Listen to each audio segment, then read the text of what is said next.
जो विचार दिए उससे मिलता जुलता। एक समय एक तालाब के किनारे एक बगुला आकर के बहुत जोर जोर से रो रहा था। तालाब में रहने वाले मछलियों ने पूछा, क्या बात है बगुला भगत जी, आप इतना जोर जोर से क्यों रो रहे हैं? तो कहा कि रात में मैंने स्वप्न देखा था कि इस तालाब का जल बिल्कुल सूख जाएगा और जो भी इसमें मछलियां हैं वो सब मर जाएंगी पानी के अभाव में।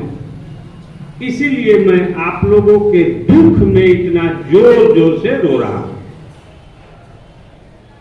तो उसमें एक समझदार जाके पूछा कि आपके जो रात में सपना इष्ट देवता ने दिया, तो क्या कुछ उपाय भी बताया है इष्ट देवता की, कैसे हम लोगों की प्राण बचेगी? तो उन्होंने कहा कि हाँ, एक उपाय उन्होंने बताया है कि यहां से कुछ दूर पर एक ऐसा तालाब है जिसमें कभी भी पानी सूखता नहीं है। अगर उस तालाब में यहाँ की मछलियां चली जाएं तो सबके जान बच जाएंगे। मछलियों ने आपस में विचार किया कि प्राण बचाना जरूरी है। तो बगुला के पास कहेगी तो हम लोग को ले चलिए उस तालाब में जहां पानी सूखता नहीं हो, जान बच जाए। तो एक एक करके मछलियां, आइए जितना हमारी ताकत होगी मैं आप लोगों को ले चलूंगा, ऐसा बगुला भगत ने कहा। उसके बाद में आ गए लोग और लाइन लग गए। एक मछली आया, उसको बगुला लेकर के उड़ा चला गया, फिर आया, फिर ले गया, फिर आया, फिर ले गया।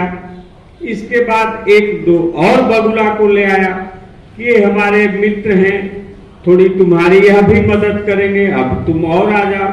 फिर और दो चार बगुला कि ये मेरे रिलेटिव हैं, भी बड़ी दयालु हैं, आ जाओ सबको ले चलो। ऐसे करते करते सभी मछलियों को ले जा रहे थे। तो उसमें एक मछली ने कहा कि भाई बहुत दिनों से लोग जा रहे हैं, जरा देखो तो वो किस तालाब में गए हैं, उनकी हालत क्या है, जरा जान लें। तो कोई उनसे पूछा कि जरा हमें दिखा करके ले आ दीजिए। तो बोले ऐसा तो नहीं हो सकता है, अभी जल्दी प्राण बचाओ, देखना बाद में। तो एक केकड़ा जो था वह कहा कि तुम लोग तो नहीं चल सकते हो, मैं ही धीरे धीरे जा रहा हूं देखने की आखिर ये मछलियां जा किस तालाब में रही। तो वो केकड़ा धीरे धीरे चला तो कुछ देर में, कुछ दूर जा करके उसने देखा कि वो सारे मछलियों को बगुला कहीं ले जा करके खा रहा था और हड्डियों का वह पहाड़ लगा दिया है, सभी मछली को खा रहा है। आकर के बोला कि ये कहीं तालाब नहीं है, ये सबको खा रहा है। तो सब मछलियां जो है सो फिर बगुला भगत को पकड़े और उनका प्राणंत हुआ। तो आज वही स्थिति है हमारे देश में। यह बगुला भगत कोई नहीं है, टीवी खोलिए खुदे लगेगा कि बगुला भगत कोई आ गया, एकदम हू बहू बगुला की तरह जो लगता है, तनिक भी उसको बगुला से फर्क नहीं है। उसने लोगों को बताया कि कांग्रेस पार्टी देश को बेच रही है। उसने बताया कि कांग्रेस ऐसी पार्टी है जो देश को रसातल में ले जा रहा है।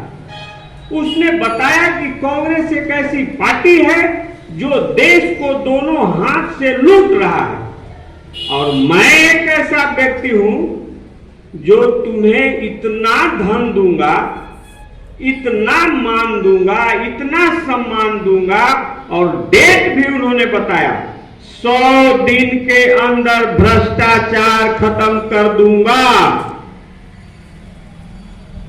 आपको एक एक आदमी को 15-15 लाख खाता में रुपया दे दूंगा। आप समझिए मेरी 56 इंच की सीना है, ना आपसे पाकिस्तान टकराएगा न चीन टकराएगा, यह मैं गारंटी लेता हूं। कांग्रेसी भ्रष्टाचारी हैं, आपको न ब्लॉक में भ्रष्टाचारी मिलेंगे, न थाना में मिलेंगे, न जिला में मिलेंगे, न राज्य में मिलेंगे। भ्रष्टाचार को तो मैं जड़ से नस्ना नाबूद कर दूंगा। लोगों को लगा वही मछलियों की तरह वाकई यहां से वहीं चले चलो, और एक मुहिम आया। हम लोगों ने अपने तरफ से भरपूर कोशिश किया कि अरे मान जाओ, ये बगुला भगत तुम्हें वहां ले जाएगा जहां तुम्हारा प्राणांत हो जाएगा, तुम कांग्रेस को छोड़ करके मत जाओ। लेकिन उस तूफान में उखड़ गई हम लोगों की गोद। काफी लोग बिना सोचे समझे कहां जा रहे हैं कुछ पता नहीं, कहां जा रहे हैं कुछ पता नहीं, लेकिन जा रहे हैं। नतीजा क्या है? भ्रष्टाचार की बात आप अगर देखें तो आप सबों को याद होगा कि एक ऐसा भी जमाना था कि आप अगर ब्लॉक में जाएं और किसी अफसर के विरुद्ध में एक आवेदन जिला को दे दे तो इनकी ऐसी की तैसी हो जाती थी और जांच होती थी। यह कांग्रेस के जमाने में होता था। लेकिन आज जाकर के देखिए, एक कर्मचारी भी, कोई यहां का लीडर जो अपने को समझता हो, एक कर्मचारी बिना पैसा लिए हुए किसी का काम नहीं करता। अस्पताल में चले जाइए, कोई अस्पताल में व्यवस्था नहीं है। अगर आपको प्राण बचाना है तो प्राइवेट में जाना है। शिक्षा में चले जाइए, पहले हम लोग भी, बहुत से लोग विद्यालय में पढ़े हैं, सरकारी स्कूल में पढ़े हैं और ऊंचे ऊंचे पदों पर अफसर बन करके गए हैं। लेकिन आज कहीं सरकारी स्कूल नहीं है, उजड़ गया। सारे के सारे लोग प्राइवेट में जा रहे हैं। कुछ नहीं हो रहा। स्वास्थ्य खत्म, शिक्षा खत्म, भ्रष्टाचार खत्म। आखिर बचा क्या है इस सरकार में? इस सरकार ने जो पहला कदम उठाया वह आपको याद होगा कि नोटबंदी का था। ये पैसा देने की बात किए थे, पैसा तो नहीं दिए, आपके पॉकेट से पैसा निकाल लिया।